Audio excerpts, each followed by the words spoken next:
কোর্টে ইসকনকে নিষিদ্ধ করা হবে কি হবে না এই মর্মে যিনি বিবৃতি দিয়েছেন মিডিয়ার সামনে, বিবৃতিটা কেউ দেখছেন কিনা, উনি নিজে বলেছেন ভারত চায় আমাদের দেশে একটা দাঙ্গা অস্থিরতা সৃষ্টি করে সেনাবাহিনীকে দিয়ে তাদের দেশের আক্রমণ করে ভারতের বিভিন্ন রাজ্য যেইভাবে অন্যান্য রাষ্ট্রগুলোকে দখল করা হয়েছে, সিকিম কিংবা হায়দ্রাবাদের মতো বাংলাদেশকেও দখল করার ষড়যন্ত্রে তারা লিপ্ত। আমরা তাদেরকে জানায় দিতে চাই শাহজালাল মুজাররাদে ইয়ামিনীর বাংলাদেশ সিকিম কিংবা হায়দ্রাবাদ নয়। এই উম্মার জাগরণী শক্তিকে কাজে লাগাতে হবে। হে প্রিয় মুসলিম উম্মার যুবকেরা, ঘরে বসে থাকবার সময় নাই। তোমাদেরকে আমরা এইভাবে আর ওয়াজ করতে পারবো কিনা সেটাও জানি না। যেইভাবে কারাগারে থাকতে গোয়েন্দা সূত্রে একটা নিউজ পেয়েছিলাম যে বাংলাদেশে অস্থিরতা শুরু করার আগে ভারত বিরোধী যারা মনোভাব পোষণ করে ভারত তাদেরকে টার্গেট কিলিং করবে, টার্গেট কিলিং। বিভিন্ন জায়গায় আজকে এই রিপোর্টটা আপনাদেরকে বলে যাই, বিভিন্ন রাস্তায় বক্তা হতে পারে, ছাত্রদের নেতা হতে পারে, বিভিন্ন ধরনের নেতাদেরকে যারা ভারত বিরোধী এই র এবং ভারতের দালালরা রাস্তাঘাটে তাদেরকে প্রয়োজনে ট্রাক দিয়া বাস চাপা দিয়া বিভিন্ন ভাবে টার্গেট কিলিং করে হত্যা করার মিশন নিবে, তারপরে বাংলাদেশে একটা মেসাকার পরিস্থিতি তৈরি করবে। এটা আমি আরো গত কারাগারে থাকতে আরো 1-1.5 বছর বা 2 বছর আগে শুনেছিলাম। অলরেডি আমরা কি দেখতেছি, গতকাল 2 জন ছাত্র সমন্বয়কের উপরে 2 থেকে 3 বার গাড়ি দিয়ে অ্যাটাক হয়েছে তাদের গাড়িতে। এমনকি প্রকাশ্য দিবালোকে আদালত চত্বরে একজন রাষ্ট্রীয় পিপিকে জবাই করে হত্যা করা হয়েছে। এখন আবার বিভিন্ন সূত্রে শোনা যাচ্ছে আমাদের প্রিয় রাহবার উম্মাহ দরদি রাহবার শেখ হারুন ইসহার হাফিজাহুল্লাহকেও এই র এবং ইসকনের দালালেরা টার্গেট করেছে। ও মুসলিম উম্মাহ, তোমাদের সামনে ওয়াজ করবার সময় আমরা পাই কিনা, নাকি রাস্তায় আমাদেরকে চাপা দিয়ে হত্যা করা হয়?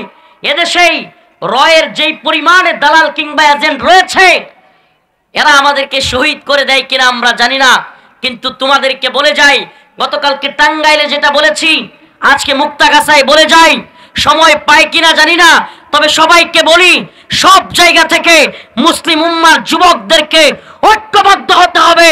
কোনো দলাদলি নাই, কোনো রাজনীতি নাই। 4 দিন পরে নেতা হবেন, 4 দিন পরে উপজেলা চেয়ারম্যান, এমপি, চেয়ারম্যান, এগুলোর খায়েশাত বাদ দেন মিয়া। এই গদবাদা রাজনীতি, দলাদলি, এই সব কিছু বন্ধ করেন, ভাই ভাই হয়ে যান। মুসলমান এখন দলাদলি বিভক্তির সময় নাই, ঐক্যবদ্ধ হতে হবে। এই গদবাদা রাজনীতি শিখছেন, রাখাইনে রাজনীতি করতে করতে চেয়ারম্যান হওয়ার খায়েশ ডাকছিল, চেয়ারম্যানও হয়েছে, আর এখন রোহিঙ্গা ক্যাম্পে আইসা একটু গুস্তের জন্য সিরিয়ালে দাঁড়ায়।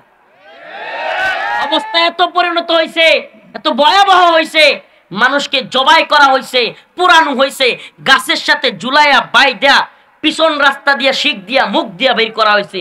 এমন প্রচন্ডতম শত শত মানুষকে রাখাইনে মায়ানমারে হত্যা করা হয়েছে। ওই অবস্থা যদি দেখতে না চান, এই তথাকথিত খায়েশাত, এই দুনিয়ার রঙিন স্বপ্ন বাদ দেন, মাটি চাপা দেন।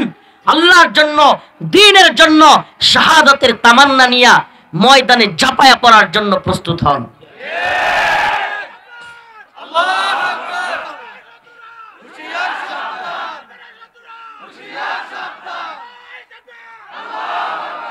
আমাদের কথা একেবারে ক্লিয়ার, চিৎকার করে আওয়াজ দিয়ে বলি আর আস্তে বলি, কথা একেবারে সুস্পষ্ট। ও প্রিয় মুসলিম উম্মার যুবকেরা, সময় এসেছে ভারতের বিরুদ্ধে সবাইকে অস্ত্র ধরার। আমি তো বলি আর মামলা হলে আমার হবে, ভয় পাবেন না। আপনারা ঘরে ঘরে অন্তত 4-5 হাত লম্বা লম্বা দেখিয়া বিভিন্ন রড বা বিভিন্ন ধরনের রড দিয়া রান্দা বায়ে জাতীয় চাপাতি বানায় রাখেন। আর কিছু পারেন আর না পারেন, প্রয়োজনে বাঁশ দিয়া তীর ধনুক বানানোর চেষ্টা করেন। মুসলিম উম্মার যুবকেরা, সময় হয়ে গেছে। বুঝবেন না, আমাদেরকে ভুল বুঝবেন, মনে করবেন হুজুররা উস্কানি দেয়।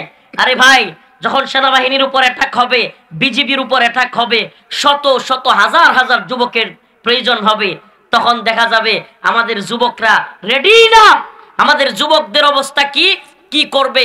এক ধুম্রজালের মধ্যে পড়ে থাকবে, ভয়ে কিছু পালাবে, কিছু অবস্থা হবে শোচনীয়। এমন অবস্থায় কিং কর্তব্য বিমূঢ় অবস্থায় আমাদের দেশ এবং ইসলাম নাজুক পরিস্থিতিতে পড়ে যাবে। ওই অবস্থা যেন না হয়, আগে ভাগে তোমাদের সতর্ক করতেছি। কে কি বললো দেখবার টাইম নাই। এখন থেকে শারীরিকভাবে অন্তত ফিটনেস তৈরি করো। সাঁতারের প্রতিযোগিতা, ব্যায়ামের প্রতিযোগিতা শুরু করে দাও, ওয়ার্ম আপ শুরু করে দাও, দৌড়ের প্রতিযোগিতা শুরু করো, এবং বিভিন্ন ধরনের মুসলিম ভাইরা সাবধান, কোন ধরনের এই তথাকথিত গান্দা পোষা গণতান্ত্রিক রাজনৈতিক বিরোধ গুলো বাদ দেন মিয়া। কিসের গণতান্ত্রিক রাজনৈতিক বিরোধ? মুসলমান এখন ঐক্যবদ্ধ হওয়ার সময়, হাতে হাত মিলাও, এক উম্মাহ, কোন ধরনের তাফাররুক নাই, দলাদলি ভেদাভেদ নাই। আমরা এক উম্মাহ, এক জাতি, এক ভাই। হিন্দুরা, বৌদ্ধরা, খ্রিস্টানরা যারা আছে তারা বাংলাদেশে থাকুক, এতে আমাদের সমস্যা নাই।